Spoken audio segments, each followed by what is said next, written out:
Bonjour à toutes et à tous, j'espère que vous allez bien par la grâce du Seigneur.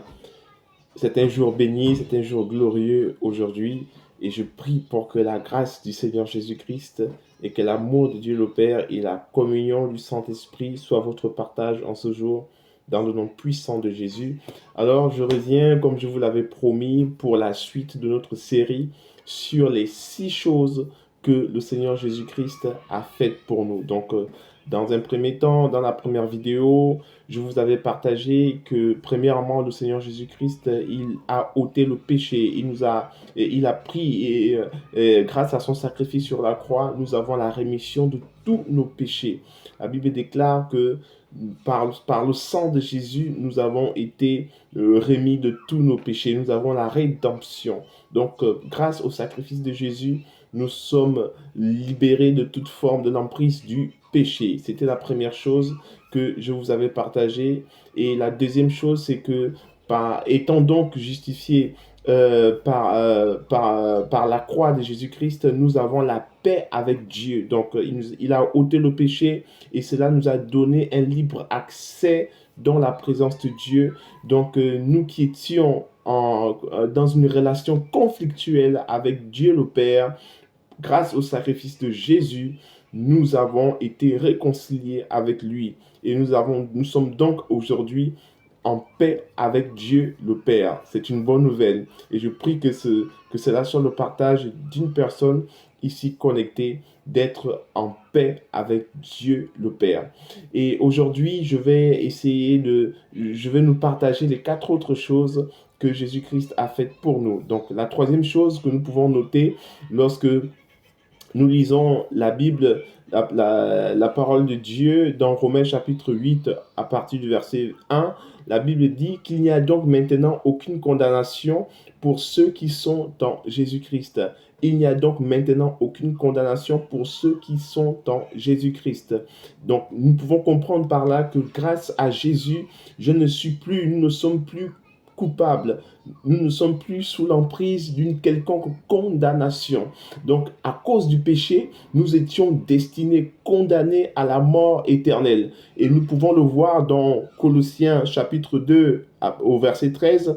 La Bible dit dans Colossiens chapitre 2 au verset 13, « Vous qui étiez morts par vos offenses et par l'incirconcision de votre chair, il vous a rendus à la vie avec lui en nous faisant grâce pour toutes nos offenses. » Il nous a rendus à la vie avec lui en nous faisant grâce pour toutes nos offenses. Donc nous étions morts à cause de nos offenses, à cause de nos péchés, et l'acte dont les ordonnances nous condamnaient a été détruit à la croix par Jésus-Christ. Donc nous avons été libérés, délivrés de toute forme de culpabilité, de condamnation. Donc cette parole s'adresse à quelqu'un qui certainement se sentait coupable, culpabilisait et se disait que Dieu ne pouvait pas la recevoir ou le recevoir. Dieu t'aime tel que tu es et il a fait une chose extraordinaire pour toi au travers de son Fils Jésus-Christ, c'est qu'il t'a délivré, libéré de toute forme de culpabilité et de condamnation. Toi et moi, nous étions destinés à la mort éternelle à cause du péché, mais grâce au sacrifice de Jésus, nous avons aujourd'hui la vie éternelle. Donc nous sommes destinés à la vie éternelle. Le péché ne peut plus nous maintenir sous la culpabilité, sous la condamnation. Ne te sens plus coupable parce que tu as été justifié. Il n'y a plus aucune faute qui puisse te maintenir sous l'emprise de la culpabilité. Jésus-Christ a pris tout, tous tes péchés, toutes tes fautes, toutes tes iniquités, passé, présent et même celles que tu vas encore commettre. Parce que Jésus-Christ, il a déjà fait la provision de ta vie, de tout ce que tu vas vivre sur cette terre. Certainement, oui, nous ne sommes pas parfaits, mais nous tendons vers la perfection. Alors, il va arriver des moments où nous allons commettre des erreurs, mais sache que Jésus-Christ a déjà tout prévu.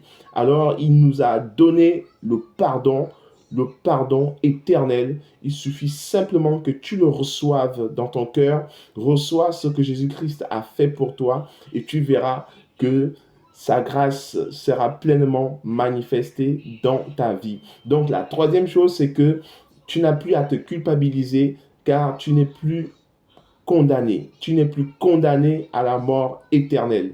Tu as la vie éternelle grâce au sacrifice de Jésus. Et la quatrième chose que nous pouvons noter, c'est que grâce à Jésus-Christ, nous avons un magnifique héritage. Et oui, nous avons un magnifique héritage grâce à Jésus-Christ. Nous pouvons lire ce verset de la Bible dans Romains chapitre 8.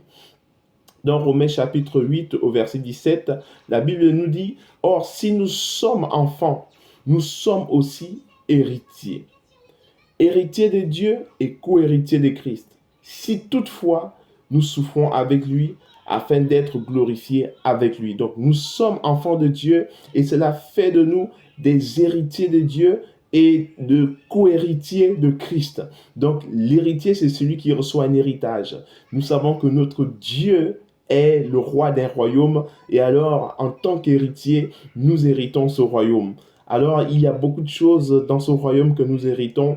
Je ne vais pas vous les citer là maintenant, mais sachez simplement que grâce à Jésus-Christ, nous avons aujourd'hui un héritage éternel, glorieux, plus riche, puissant, fort, vaste, plus important que tous les biens que l'on pourrait obtenir dans ce monde de notre vivant. Alors, c'est une bonne chose, c'est une bonne nouvelle que Dieu ait fait de toi son héritier, si et seulement si tu as fait de Jésus-Christ ton Seigneur et ton Sauveur. Si tu ne l'as pas encore fait, c'est l'opportunité pour toi de demander à ce que Jésus-Christ vienne en toi et qu'il devienne ton Seigneur et ton Sauveur et qu'il fasse de toi l'héritier de Dieu le Père dans le nom puissant de Jésus. La cinquième chose que nous pouvons noter, c'est que grâce à Jésus, nous avons une personne qui prie pour nous à chaque instant. Donc, moi, j'ai une personne qui prie pour moi à chaque instant. J'ai une personne qui s'occupe de mes affaires à chaque instant, même lorsque je dors, même lorsqu'il n'y a personne dans ce monde qui aimerait me venir en aide, mais il y a une personne qui pense à moi, qui se soucie de moi. Cette personne, c'est Jésus. Et il y a une parole dans la Bible qui nous dit, dans Romains chapitre 8, le verset 34, « Qui les condamnera? Christ est mort, bien plus il est ressuscité et il est assis à la droite de Dieu. Et il intercède pour nous. » Le Christ est à la droite de Dieu et il intercède pour nous. Ça veut dire que intercéder, c'est de plaider la cause en la faveur d'une autre personne auprès d'une autre. Donc, intercéder, c'est de s'occuper des problèmes des autres auprès d'une certaine autorité, auprès d'une certaine entité, auprès d'une certaine personne. Donc, toi qui écoutes et qui as besoin, qui crie à l'aide depuis longtemps, tu fais appel à des personnes, à des institutions, à des autorités, tu fais appel à toute forme d'aide de gauche à droite, du nord, du sud, de l'est à l'ouest, et que personne ne répond à tes sollicitations. J'ai une bonne nouvelle pour toi, c'est que Jésus-Christ a payé le prix pour se tenir à la brèche de façon permanente pour toi et pour moi. Il suffit simplement que tu te tournes de quelques degrés vers Jésus-Christ et de lui demander de l'aide. Il a dit, « Venez à moi, vous tous qui êtes fatigués et chargés, et je vous donnerai du repos. » Et il veut te décharger. Voilà pourquoi il plaide pour toi auprès de Dieu le Père. Il y a des choses que le monde ne pourra pas te donner, mais que Jésus-Christ pourra lui te donner. Donc le monde ne pourra pas te donner des choses beaucoup plus importantes que ce que Dieu lui-même a déjà prévu pour toi.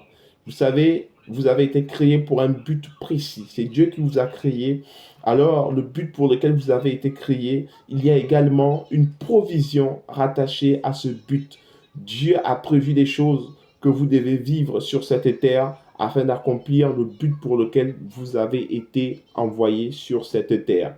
Et c'est pour cela que Jésus-Christ ne cesse de prier pour vous. Il prie en votre faveur. Il demande à Dieu le Père pour que des bonnes choses, pour que son esprit soit toujours là, pour que vous puissiez manifester la vision ou encore la mission que le Seigneur vous a confiée. Il prie pour vous afin que vous puissiez vivre la volonté de Dieu sur cette terre, dans votre famille, dans votre travail, dans votre entourage, dans votre vie quotidienne. Il veut que vous puissiez vivre la volonté que le Père a prévue pour toi et pour moi. Alors c'est une bonne chose. Ne passe pas à côté de cette opportunité.